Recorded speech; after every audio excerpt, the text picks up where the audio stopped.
What's up, YouTube? I just wanted to do a review on my Scorpion EXO-1100 helmet. I've had the helmet for almost over a year now, so this could be a long-term review, not just something I bought. So I've used it a lot, rode in some bad weather, and took long trips and everything with it, and it's held up pretty good. I'll go over some of the features with you guys so you can see it. It has a retractable sun visor, which is something that I absolutely had to have in a helmet because I did not want to have to change shields, and I did not want to have to wear sunglasses underneath my helmet. Some people don't mind it, but just me, I'd rather have the retractable sun visor. That way you don't have to worry about it. Alright, now the visor itself, pretty nice. It's optically correct, so there's no blur, there's no distortion in it. It has a lock feature, which is right here. You can see it locks it. You probably can't see in the video, but right there it says lock.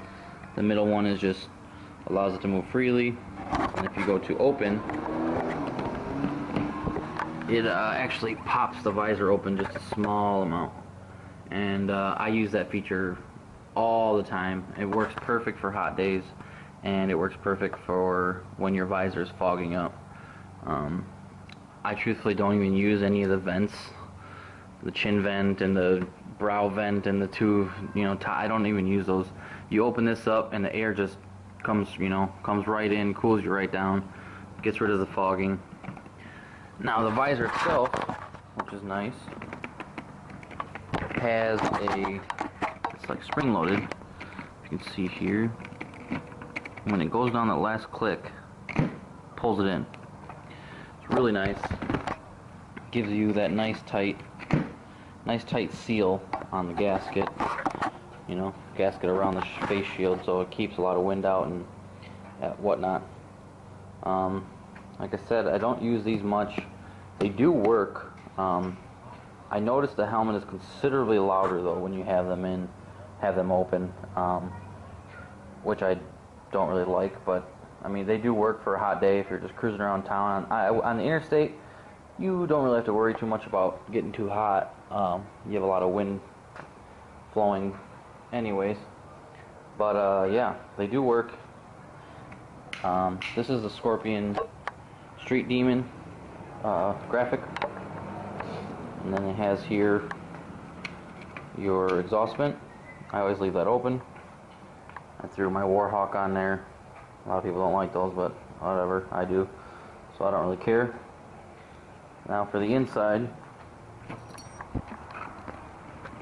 you have the Quick Wick interior. Keeps you pretty cool and not too sweaty. And then it has the bladder system, as you can see in there. All you have to do is pump it up, and it actually pumps up the bladders in the cheeks.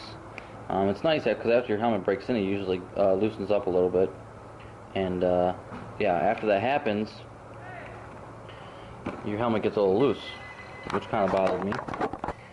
So you just push this red thing, 5, 6, 7 times, pumps it up real nice and good. Push the silver button here, releases all the air, makes the helmet easier to get off, which is nice. So overall, I paid $200 for the helmet. It was on clearance. These helmets are normally $300 for the new graphics. This graphic went out. They didn't stop making it.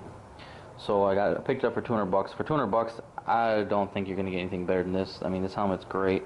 It's got everything I wanted in it. Now, the one thing that I do not like about it, and I probably wouldn't like about any helmet, is on the interstate, this thing gets pretty loud.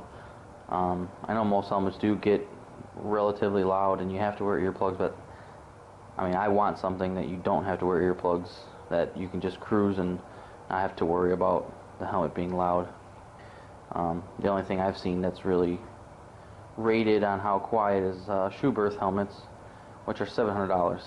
So I mean, this is $200, that's $500 cheaper, so I think I can live with a little bit of wind noise, but that's my only complaint. But like I said, I think every helmet's decently loud on the interstate. This helmet is quiet, don't get me wrong, it's not loud. It's my other helmet, which was this right here. this big piece of about $100. Yeah, some crazy ass neighbors. Yeah, I paid $100 for this. It's a TMS helmet. I mean, this thing had the internal sun visor too, but God, this thing is terrible. The padding inside is super hard. The shield doesn't lock. It doesn't, you know, it doesn't seal. Everything on this helmet just blows. And yeah, as you can see here, I don't really care about it. So yeah, that was $100. This was $200. This is 100 times better than that helmet. So yeah, guys, check it out. They got some pretty cool graphics. This was actually, I'm glad I got this when I did, because the graphic just went out of clearance or whatever. They stopped making it. So yeah, check it out, guys. They got it on Revzilla, Motorcycle Superstore, all them other different places you can buy stuff. I'll do a quick little walk around of it so you guys can see everything one more time.